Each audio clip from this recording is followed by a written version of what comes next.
Good afternoon class. Geography पढ़ा रहे थे कल वाली क्लास में।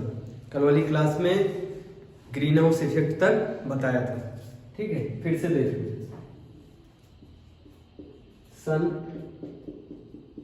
सन से कितनी ऊर्जा निकलेगी? 100%। 100% ऊर्जा निकलती, लेकिन पहुंचती कितनी है? 50%। 50% वापस चली जाएगी। ये सब बता दिया। 50% कैसे कैसे वापस जाएगी। कितने परसेंट आएगी? 50% आएगी अर्थ पे। अर्थ पे 50% जैसे ही आएगी तुरंत 16% तुरंत वापस जाएगी। समझ में आ रहा है? कितनी? 16% तुरंत वापस। अर्थ पे आने के बाद 16% तुरंत वापस यहाँ पे टच होगी, और टच होने के बाद तुरंत 16% वापस। ये 16% वो है जिसने कुछ खाया पिया नहीं। समझ में आ रहा है? अगर खा पी लेती तो कैसी हो जाती? मोटी हो जाती। और मोटी अगर हो जाती तो ऊपर कौन सी गैस है? CO2 की चादर है। CO2 देखो यहां पे बना है, CO2।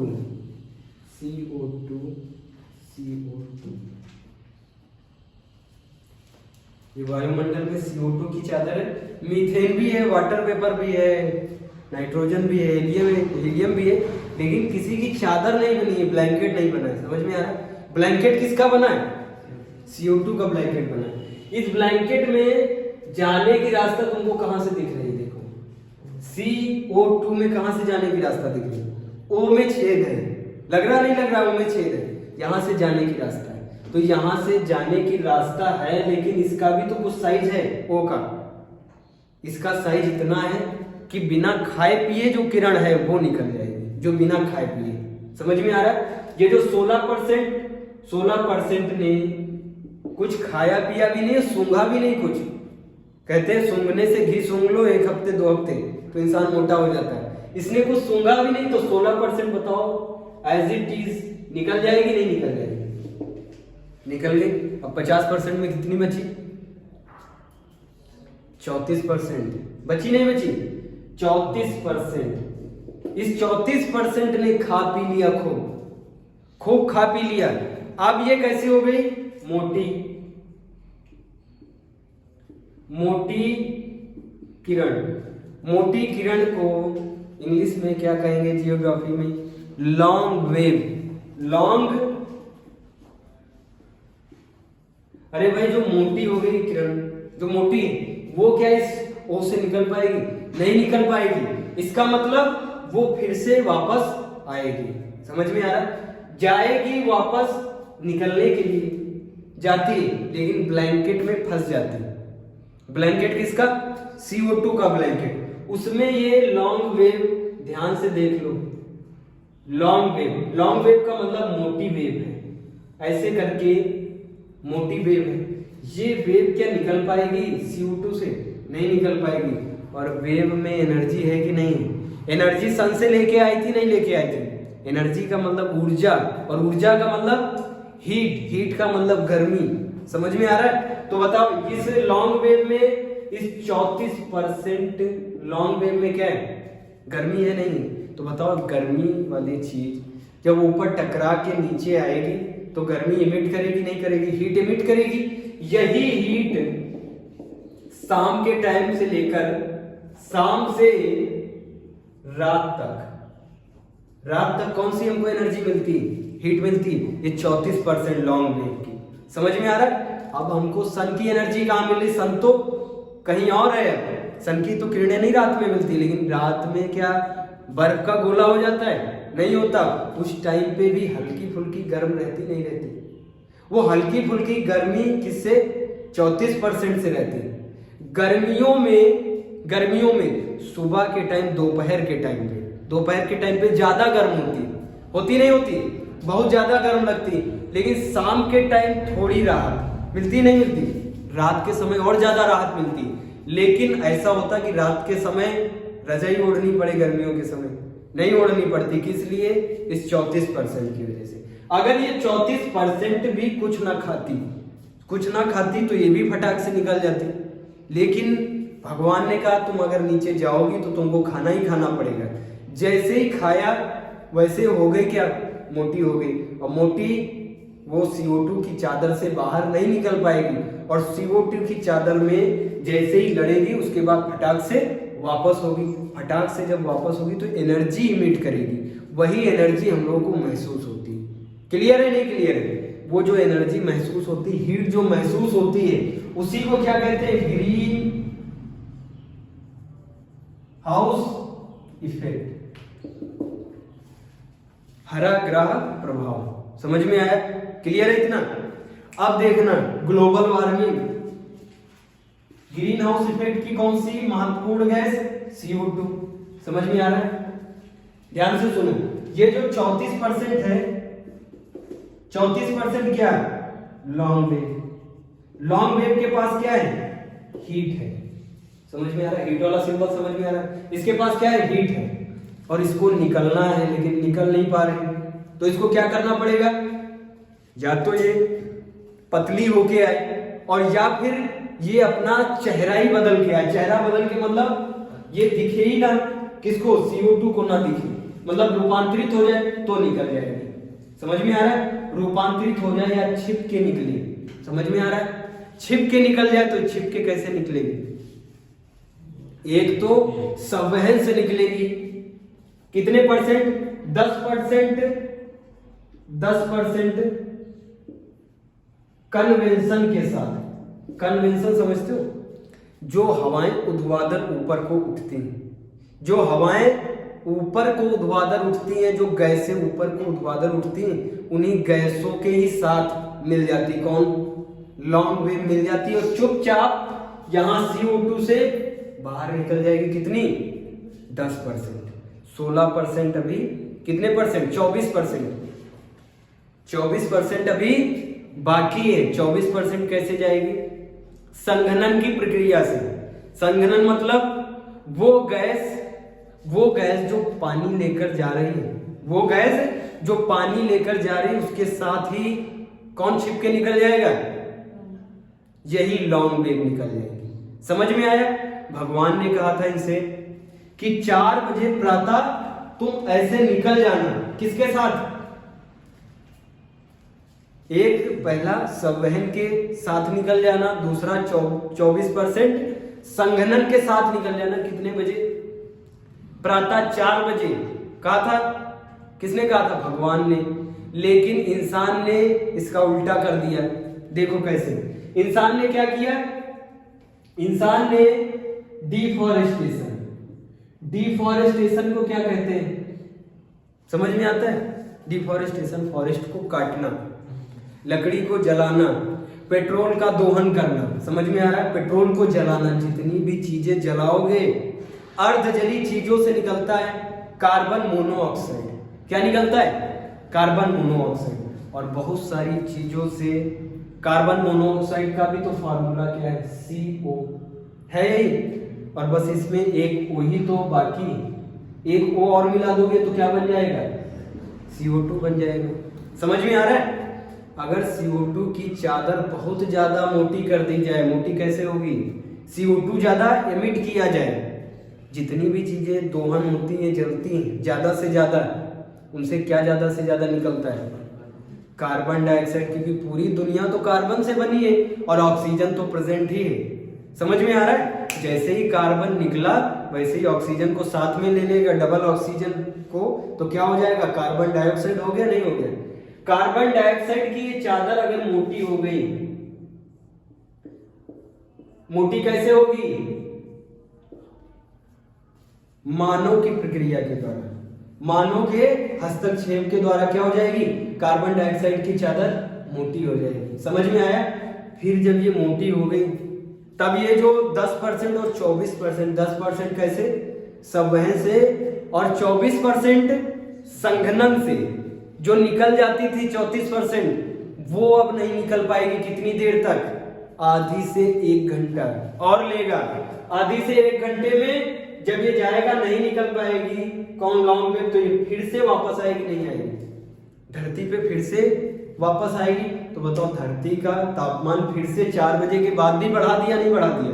इसी को कहते हैं ग्लोबल वार्मिंग। समय के साथ जो वार्मिंग बढ़ती है उसको ग्लोबल वार्मिंग कहते हैं। ग्लोबल मतलब विश्व, पूरे विश्व में ये प्रक्रिया हो रही है, इसीलिए उसका नाम क्या है? Global warming. आया समझ में ग्लोबल वार्मिंग? ग्लोबल वार्मिंग का ये मतलब नहीं है कि विश्व लगातार परमानेंट बढ़ता जा रहा है, समय बढ़ रहा है। 4 बजे से 4:30 5 बज गया है। पहले कितना था? 4 बजे भगवान ने सेट किया था, क्योंकि 4 बजे ये 34% निकल जाती ना, ये 34%, तो 4 बजे के बाद किरणें फिर से खुलती, नई किरणों से फिर से कितना आता? 50% आता। समझ में आ रहा? लेकिन इंसानों ने क्या किया? इस 34% का समय ही 1 घंटा बढ़ा दिया। 1 घंटा बढ़ा दिया मतलब 5 बजे कर दिया। ध्यान से सुनना, 5 बजे कर दिया।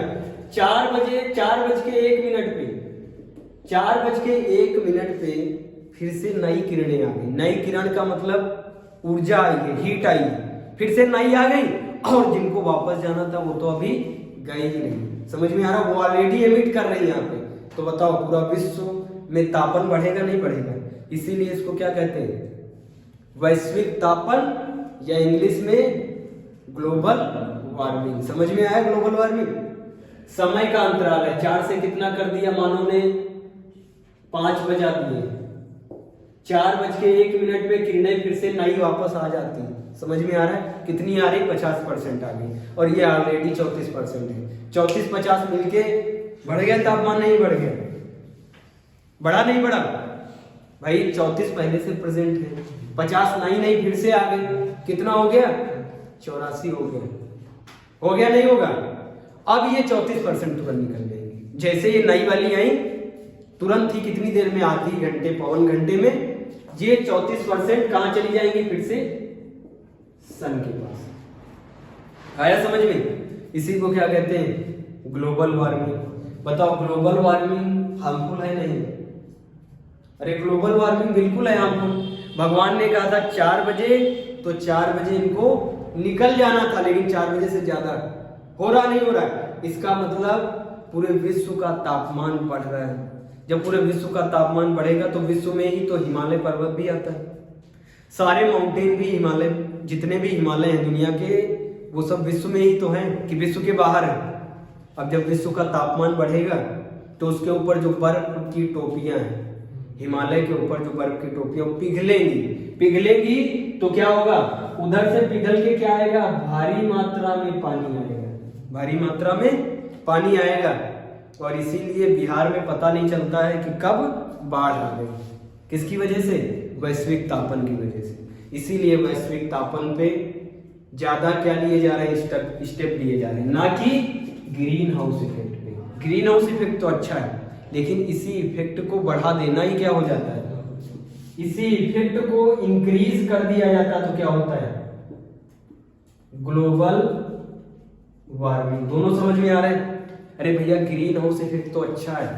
ग्रीन हाउस इफेक्ट का मतलब है CO2 की चादर से लड़के लॉन्ग वेव नीचे आती। समझ में आ रहा है? ये तो अच्छी बात है। कौन सी? CO2 अच्छी बात है, लेकिन इंसानों ने क्या किया है? CO2 को इतना ज्यादा कर दिया कि उसकी बहुत मोटी चादर हो गई, और वो अब 4 बजे ना निकल पाके कितना बज जाता समय?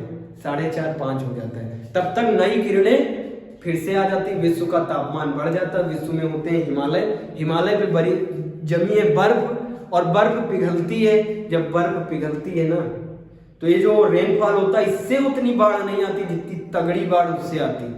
समझ में आ रहा है? ये बाढ़ तबाह कर देती है। बिहार की कोसी नदी को क्या कहा जाता है? बिहार के आंसू कहा जाता है। वो कोसी नदी किससे मिली हुई है? इसी हिमालय से। हिमालय की बर्फ जब पिघल के नीचे आती तो पानी के रूप में, जब बर्फ पिघल जाती तो पानी बन जाती, और वो पानी आता है, और वो पानी थोड़ा नहीं आता है, बहुत ज्यादा पानी आता है। उसको क्या कहते हैं? बाढ़ कहते हैं, फ्लड। और ये फ्लड कभी भी बिहार में आ जाता है, बारिश हो ना हो। जो बिहार के लोग सोते हैं वो ये नहीं समझ के सोते सुबह हम सो रहे हैं तो यहीं पे होंगे, हो सकता वो बंगाल की खाड़ी में पहुंचे, क्योंकि ये सब नदियां कहां पे जाती? बंगाल की खाड़ी में तो जाती है। समझ में आया? ग्लोबल वार्मिंग से इफेक्ट क्या होते हैं? अरे भैया, बार बार आईएएस के मेंस में, यूपीएससी सिविल सर्विस के मेंस में खूब ये क्वेश्चन आता है कि ग्लोबल वार्मिंग को डिफाइन करो और उससे क्या क्या इफेक्ट हो रहे हैं वो बताओ, और ये बताओ कि इस इफेक्ट को कैसे खत्म किया जा सकता है, मेजर स्टेप बताओ। समझ में आ रहा है कैसे ग्लोबल वार्मिंग हुआ? ग्लोबल वार्मिंग से सबसे बड़ी बात कि बर्फ पिघलेगी, बर्फ पिघलने के बाद क्या आएगा? बाढ़ आएगी। जब बाढ़ आएगी तो इंसान तबाह होगा, खेत तबाह होंगे। समझ में आ रहा है? और ये कहां पे जाएगा? समुद्र में। यही पानी कहां घुलेगा? जाके समुद्र में। ये जो पानी आ रहा है ये मिट्टी लेके आ रहा है, मिट्टी, पत्ते, है ना, लकड़ियां लेके आ रहा है, और ये सब समुद्र में जाएगा तो समुद्र का पानी कर देगा गंदा। करेगा गंदा? नहीं कर देगा। और समुद्र में जो कोरल रीफ होती, कोरल रीफ गंदे पानी में मर जाती। समझ में आया? अगर पानी का थोड़ा भी फ्लक्चुएशन हुआ, अगर साल्ट भी बढ़ गया समुद्र में ज्यादा, तब भी कोरल रीफ मर जाएंगी। कम हो गया तब भी कोरल रीफ मर जाएंगी। टेम्परेचर बढ़ गया पानी का तब भी मर जाएंगे। कोरल रीफ होना बहुत जरूरी है। दुनिया में जितनी भी चीजें हैं, ये अगर कोई भी चीज खत्म हो गई तो दुनिया पे प्रभाव पड़ेगा। समझ में आ रहा है? ये दोनों पूछे जाते हैं, कोरल रीफ भी पूछा जाता है, ग्लोबल वार्मिंग एक ही में कनेक्ट करके पूछे जाते हैं। क्लियर हुआ? अब आगे डालो हेडिंग, वायुमंडलीय परिसंचरण। ग्लोबल वार्मिंग आया समझ में? Green house effect, global warming.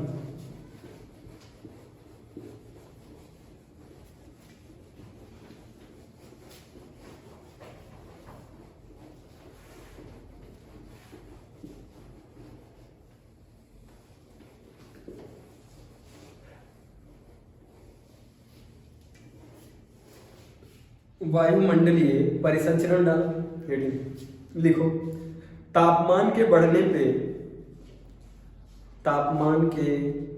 पे धरातलीय सतह भी गर्म हो जाती है। धरातलीय सतह समझ रहे हो? जिस पे बैठे हो, धरातलीय सतह भी गर्म हो जाती है। गर्म करने वाला कौन? सन। सन को दिमाग में, जब भी जियोग्राफी पढ़ो सबसे सर्वोच्च पे सन को रखो। समझ में आ रहा है? तापमान को कौन बढ़ा रहा है? सन। उसके बाद ये जब धरातल का क्या बढ़ेगा? तापमान बढ़ेगा। और जब धरातल से हवाएं टकराएंगी तो हवाएं भी तो गर्म हो जाएंगी, नहीं गर्म हो जाएंगी? और गर्म हवाएं हल्की होती। कैसी होती? हल्की होती और फैलती। समझ में आ रहा है? तो ये जो गर्म हवाएं ये ऊपर की तरफ उठेंगी, ऊर्ध्वाधर चलेंगी। गर्म हवाएं हमेशा कैसी होती? हल्की होती। वायुमंडलीय परिसंचरण आया समझ में? देखो फिर से देख लो, ये सन है और ये क्या है? धरातल है। धरातल का मतलब धरती का ऊपरी तल।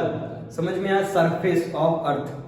सरफेस ऑफ अर्थ पे ये जो 50% हीट अभी बताया हमने, 50% हीट आती। जैसे ही 50% हीट यहां से टकराएगी, इस पे टकराएगी तो इस सतह को क्या कर देगी? गर्म कर देगी। गर्म कर देगी। हवाओं का क्या मतलब है? वायुमंडल में प्रेजेंट गैसों का पुलिंदा जब चलता है इधर उधर तो उसको क्या बोलते हैं? हवाएं बोलते हैं। इसके चारों तरफ वायुमंडल में क्या प्रेजेंट है? गैस। समझ में आ रहा है? ये गैस जब इससे टकराएंगी इस सतह से, ये सतह कैसी है? गर्म। जब इससे टकराएंगी तो ये गैस कैसी हो जाएगी? गर्म हो जाएगी। गर्म। और गर्म चीज कैसी होती है? हल्की होती। समझ में आया?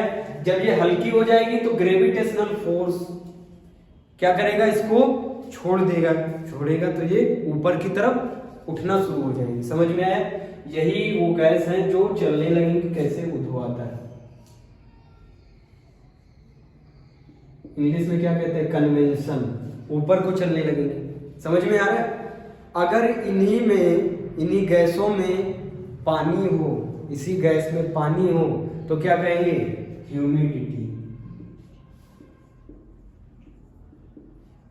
कहेंगे नहीं कहेंगे? ह्यूमिडिटी। यही ह्यूमिडिटी जब इंसान के लगती है नीचे से, ह्यूमिडिटी जब यही गर्म हवाएं लगती तो उसको उमस महसूस होती है। समझ में आ रहा? उमस समझ में आया कैसे लगता है? अब हेडिंग डालो, वायुमंडलीय दाब। वायुमंडलीय दाब लिखो, मध्य समुद्र तल से, मध्य समुद्र तल से, कंफ्यूज ना होना, समुद्र तल इसलिए कह रहे हैं जब भी जियोग्राफी में मेजरमेंट करते हैं तो समुद्र तल से किया जाता है, क्योंकि कहीं पे सतह छोटी है, कहीं पे ऊंची है, कहीं पे नीची है ना, तो गड़बड़ हो जाएगा। जब भी तालाब पानी देखोगे हमेशा पानी से ही क्या किया जाता है मेजरमेंट, क्योंकि पानी तालाब में देखोगे तो इस तालाब चाहे छोटा बड़ा हो, तिरछा कोना हो, लेकिन पानी हमेशा एक ही हाइट पे होगा। समझ में आया? इसीलिए दुनिया का मेजरमेंट, माउंट एवरेस्ट का मेजरमेंट हमेशा किससे किया जाता है? समुद्र तल से किया जाता है। समझ में आया? देखो, मध्य समुद्र तल से वायुमंडल की अंतिम सीमा तक एक इकाई क्षेत्रफल के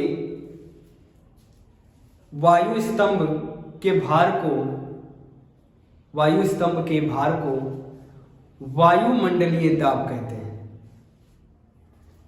थोड़ा कठिन है, हम सरल शब्दों में बता रहे हैं, है कठिन नहीं, ध्यान से सुनो। ये कहने की कोशिश कर रहे हैं कि चलो ये समुद्र तल छोड़ दो, हम अपनी सतह की बात करते हैं। हम सतह पे खड़े, सतह पे हैं, ठीक है। सतह के ऊपर कहां तक? बहिर्मंडल तक। बहिर्मंडल तक पढ़ा था, बहिर्मंडल तक पढ़ा था ना।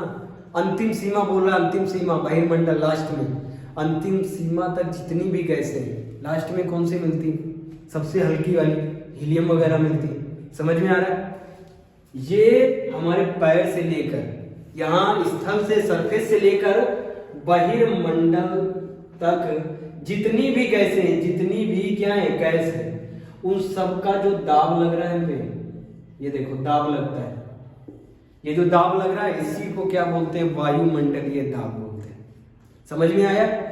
वायुमंडल का जो दाब लगता है सरफेस पे, उसी को क्या बोलते हैं? वायुमंडलीय दाब। बस सिंपल सा ही तो है, उसमें थोड़ा टफ था। अभी स्तंभ वगैरह तो ये सब पढ़ाए ना। अरे उस झुंड को स्तंभ कहते हैं, इन गैसों के झुंड को क्या बोलते हैं? स्तंभ बोलते हैं। उसी स्तंभ का जो इंसान खड़ा है सरफेस पे, उस पे जो प्रेशर पड़ रहा है उसका, उसी को क्या बोलते हैं? एटमॉस्फेरिक प्रेशर इंग्लिश में, और हिंदी में वायुमंडलीय दाब। और देखो वायुमंडल को जो वायुमंडलीय दाब को जो मापा जाता है उसकी एक इकाई है मिलीबार। स्टार लगाना, मिलीबार पूछा गया एग्जाम में। वायुमंडलीय दाब को मापने की इकाई को क्या बोलते हैं?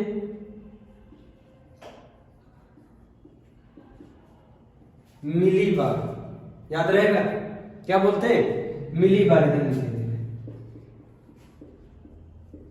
मिलीबार। ये जो हमारे सिर पे प्रेशर लग रहा है, ये जो गैसों का प्रेशर लग रहा है दाब, इसको बोलते हैं वायुमंडलीय दाब। और इसको मापने की इकाई को क्या बोलते हैं? मिलीबार। समझ में आया? समुद्र तल पर औसत वायुमंडलीय दाब, अरे समुद्र तल ना याद रहे तो समझ लो सतह, ठीक है, जहां हम खड़े, जहां पे औसत मतलब एवरेज दाब लगता है 1013 मिलीबार। हम पे जो अभी लग रहा है कितना लग रहा है? 1013 मिलीबार। याद रहेगा? ऊपर जाने पे दाब कम होगा कि बढ़ेगा? क्वेश्चन आ सकता है, आया भी है शायद छोटे एग्जाम में। जैसे जैसे तुम सतह के ऊपर जाओगे तो वायुमंडलीय दाब कम लगेगा या ज्यादा लगेगा? बताओ। ज्यादा लगेगा। अरे भैया सतह पे जहां तुम खड़े हो ना, यहां पे सबसे ज्यादा गैसें प्रेजेंट है, और गैसों के दाब को ही कहते हैं वायुमंडलीय दाब। जैसे जैसे ऊपर जाओगे ना, वैसे गैसें क्या हो जाएंगी? विरल, हल्की होती जाती है। तो बताओ ऊपर जाने पे दाब भी कैसा होगा? कम होगा, घटेगा। आया समझ में? जहां पे तुम खड़े हो यहाँ पे सबसे ज्यादा दाब लगता है। कितना? 1013 लग रहा है। धीरे धीरे जैसे ऊपर जाओगे दाब कम होगा। और ये जो 1013 का दाब है ना, यही रक्त वाहिनियां जो है, रक्त वाहिनी, आर्टरी और वेन्स, इनके प्रेशर को मेंटेन करता है। जैसे जैसे ऊपर जाओगे तो दाब तो हल्का हो जाएगा, तो नसें क्या हो जाएंगी? फूल जाएंगी। नसें क्या होंगी? बाहर की तरफ फटनी शुरू हो जाएंगी। और दाब अगर ज्यादा कम हो गया तो नस जब फटेगी तो शरीर भी क्या हो जाएगा? फट जाएगा। जो हिमालय पे रहते हैं उनकी आर्टरी का गर्थ ज्यादा होता है, क्योंकि उन पे दाब 1013 का नहीं होता है, 800 कुछ होता है। समझ में आ रहा है? तो उनकी नसें ज्यादा फूली होती है। इसीलिए जब हिमालय पे जाओगे तो लोग तुमको कैसे दिखेंगे? लाल। लाल का मतलब समझ रहे हो? केसर खाने से, सेब खाने से लाल नहीं है। वायुमंडलीय प्रेशर कम लगता है उनके ऊपर, इसीलिए वो लाल है, क्योंकि उनकी नसें हम लोगों से ज्यादा स्वेल है। समझ में आ रहा है? क्लियर हुआ इतना?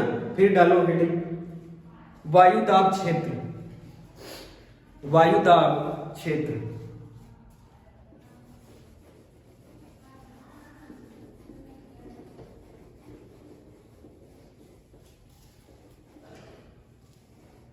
अब ये इंपॉर्टेंट है। वायु दाब क्षेत्र एक एक टर्म पढ़ा दिया, अब कंफ्यूज ना होना, वायु दाब बार बार नहीं बताएंगे।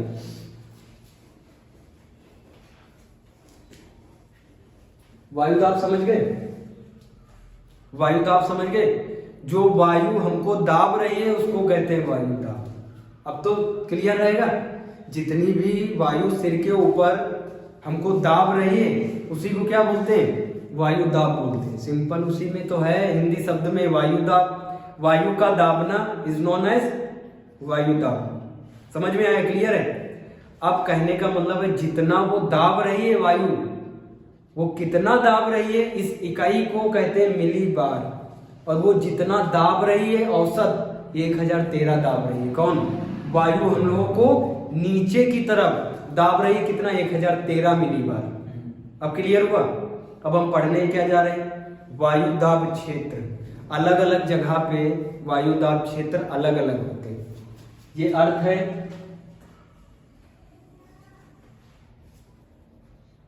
ये अर्थ है। समझ में आ रहा है भैया? वायु दाब क्षेत्र इसलिए वायु दाब अलग अलग होता है।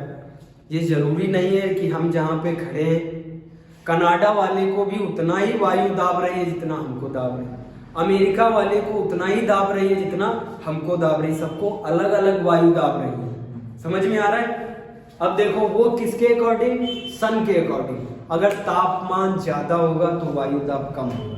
हमेशा अगर वायु तापमान ज्यादा तो वायु दाब कम। देखो 0 डिग्री, हमेशा 0 डिग्री से ही एज्यूम करना। 0 डिग्री पे 2 बार सन आता है। 2 बार आता है सन। कब कब आता है? 21 मार्च और 21 जून को आता है कि सितंबर को आता है? सितंबर को। ठीक है, जून को तो ट्रॉपिक ऑफ कैंसर पे जाता है। समझ में आ रहा है? सितंबर को आता है और 23 सितंबर को। ठीक है, 23 जून कितना आएगा? पहले मार्च, कौन सा मार्च? 21 मार्च, फिर 23 सितंबर। 2 बार आया? नहीं आया। और सन से ही तो क्या आती है? हीट आती है। मतलब टेम्परेचर किसके कारण बढ़ता है? सन के कारण ही तो बढ़ता है। अगर ज्यादा तेज धूप हो तो तुमको ज्यादा गर्मी लगेगी। समझ में आ रहा है? तो इसीलिए 2 बार 0 डिग्री पे आता है। तो इसका मतलब जियोग्राफी वालों ने एज्यूम कर लिया कि 0 डिग्री पे टेम्परेचर कितना रहेगा? हाई। टेम्परेचर के क्या होगा? ज्यादा, तो हमेशा प्रेशर क्या होगा? कम होगा। समझ में आया? इतना क्लियर है? फिर इन्होंने 30 डिग्री पे देखा। 30 डिग्री पे, 30 डिग्री पे बताया कि टेम्परेचर क्या है? कम है। और प्रेशर क्या है? ज्यादा हो जाएगा। क्लियर है? फिर इन्होंने 60 डिग्री पे बताया। 60 डिग्री, 60 डिग्री पे बताया टेम्परेचर ज्यादा है तो प्रेशर क्या हो जाएगा? कम हो जाएगा। कम ज्यादा दिख रहा है? टेम्परेचर ज्यादा, फिर कम, फिर ज्यादा, अब क्या होगा 90 डिग्री पे टेम्परेचर कम और प्रेशर ज्यादा। आया समझ में? सेम यही नीचे भी लगेगा। आ रहा समझ में? नहीं आ रहा? क्लियर हो रहा? नहीं क्लियर हो रहा? अब देखो टेम्परेचर ज्यादा है, टेम्परेचर ज्यादा है, प्रेशर है कम। टेम्परेचर ज्यादा है, प्रेशर क्या है? कम है। तो हवाएं कैसी चलेंगी? टेम्परेचर ज्यादा है, तापमान ज्यादा है और प्रेशर क्या है? कम है। हाँ ठीक है। हवाएं कैसी चलेंगी? ऊर्ध्वाधर। ऊर्ध्वाधर मतलब कन्वेंशन, कन्वेंशनल। कन्वेंशनल को क्या कहते हैं? ऊर्ध्वाधर। ऊर्ध्वाधर हवाएं कैसी? ऊपर को। आ रहा समझ में? ऊर्ध्वाधर हवाएं चलेंगी, समझ में आए? ऊर्ध्वाधर चलेंगी तो ऐसी चलेंगी।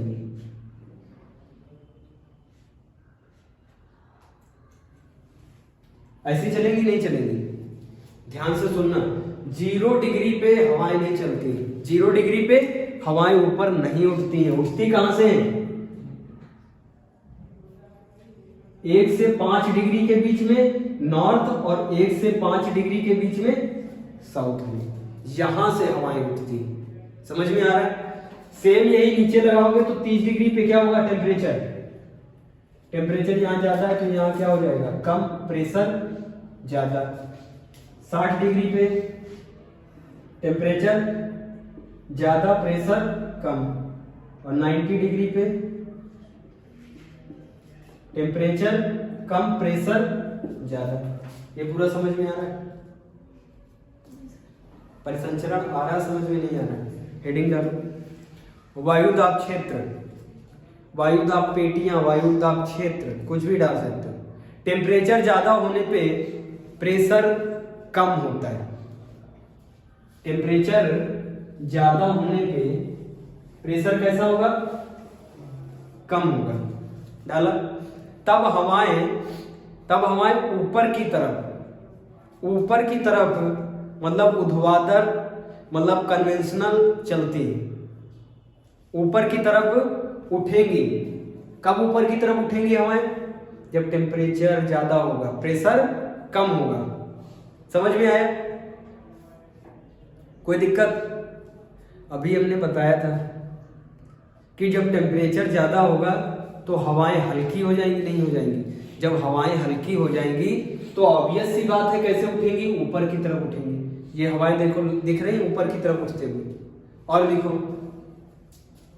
जब हवाएं गर्म होंगी, जब हवाएं गर्म होती, सतह से टकराने के बाद गर्म होती, तब वह ऊर्ध्वाधर चलती। ऊर्ध्वाधर मतलब ऊपर की तरफ, सतह से ऊपर की तरफ। समझ में आ रहा है? यहां तक क्लियर है? नहीं क्लियर?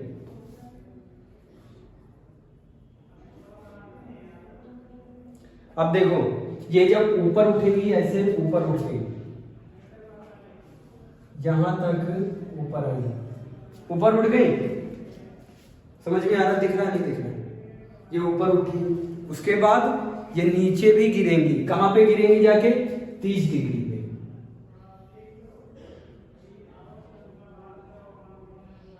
और इधर भी ये हवा 30 डिग्री पे।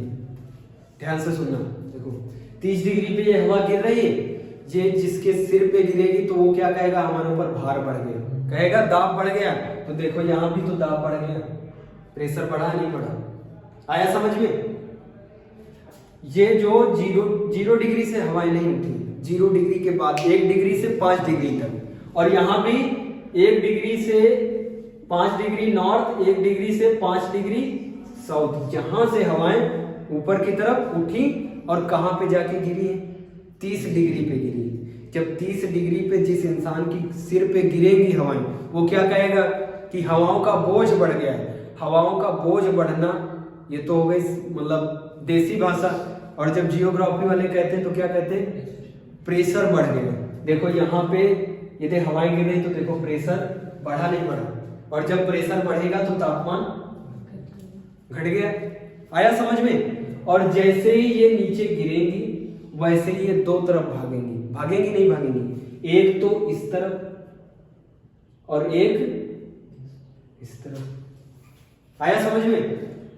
और जब ये इधर भागेंगी उसके बाद देखो टेम्परेचर हो गया ज्यादा, जैसे ही ज्यादा टेम्परेचर हवा भी कैसी हो जाएगी, गर्म हो जाएगी, गर्म होगी ऊपर की तरफ उठेगी, ऊपर की तरफ उठेगी मतलब ऊर्ध्वाधर उठेगी, कन्वेंशनल उठेगी, देखो यहां से फिर उठेगी ऊपर की तरफ।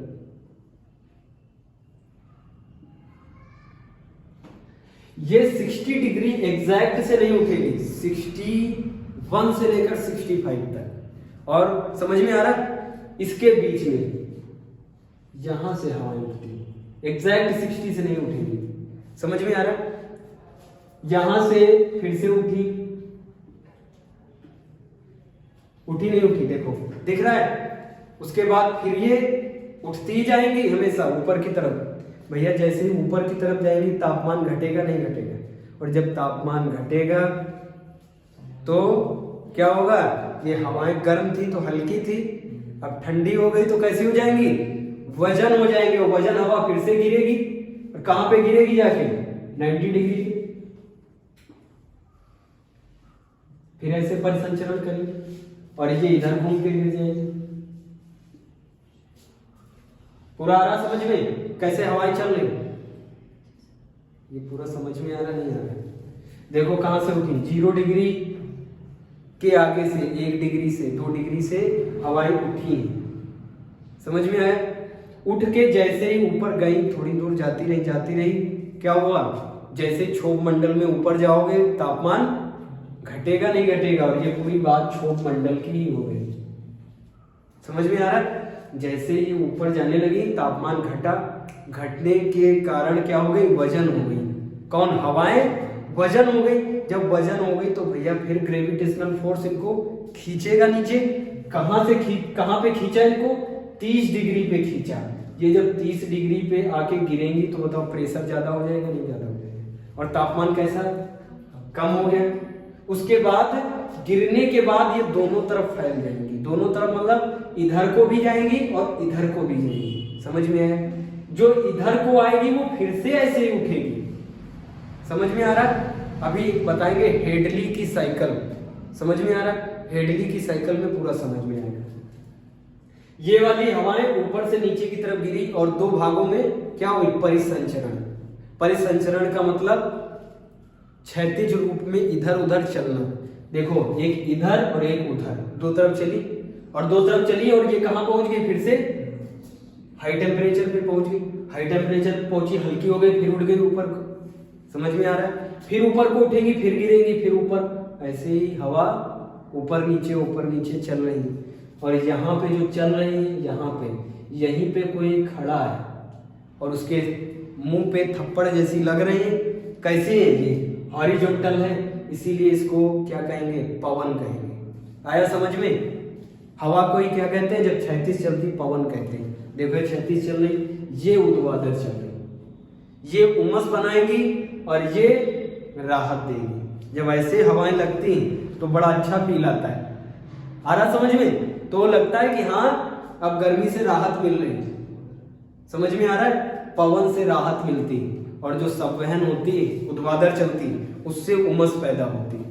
ये उमस वाली है और ये है पवन। क्षैतिज चल रही पवन, ये जब शरीर पे लगेगी, हॉरिजॉन्टली जब लगेगी तो ये क्या, कैसा लगेगा तुमको, कि कोई हवा महसूस हो रही है हमको। समझ में आ रहा? जबकि हवा ही क्या है, गैस है, और गैस ही क्या है, हवा है। आया समझ में? और ये इधर पर संचरण करेंगी, फिर ऊपर को उठेंगी और फिर ऊपर जाके हल्की नहीं, वजन क्या हो जाएंगी, वजन क्यों, तापमान क्या हो गया, घट गया। समझ में आ रहा है? अरे जड़ा के कोई भी जड़ा जाए तो वजन हो जाता है, सिकुड़ने लगता है। समझ में आ रहा है? पूछा गया एग्जाम में, जब भी हवाएं जड़ा जाएंगी मतलब ठंडी पड़ेगी तो कैसी होंगी, सिकुड़ जाएंगी। और सिकुड़ जाएगी चीज, उसका जो आयतन है वो कम हो जाएगा, और कम आयतन वाली चीज हमेशा लोडेड होती है, और लोडेड चीज गिरेगी ग्रेविटेशनल फोर्स के कारण नीचे। जैसे सेब गिरा था वैसे ही ये कहाँ गिरेंगी, 30 डिग्री पे। 30 डिग्री पे गिरेंगी तो इंसान को लगेगा हमारे ऊपर भार गिर गया है, लगेगा नहीं लगेगा, तो कहेगा हमारे ऊपर क्या गिर रहा है, हवाओं का भार गिर रहा है। जियोग्राफी वाले क्या कहते हैं इसको, वायु दाब कहते हैं। समझ में आया। यहीं पे इसी को क्या कहते हैं, अश्व रेखा, कल बताएंगे अश्व रेखा। यही जो भार गिर रहा है इसके कारण क्या होती, नाव डूबने लगती, तो क्या करते हैं, घोड़े समुद्र में फेंक दिए जाते हैं। समझ में आ रहा है, कहाँ पे, 30 डिग्री पे। और ये 0 डिग्री को क्या कहते हैं, डोल्ड्रम। डोल्ड्रम मतलब ये शांत क्षेत्र है। ये सब कल बताएंगे। आज इतना आया समझ में, ये पूरा परिसंचरण आ रहा समझ में, ऐसे हवाएं चलती, नोट डाउन करना।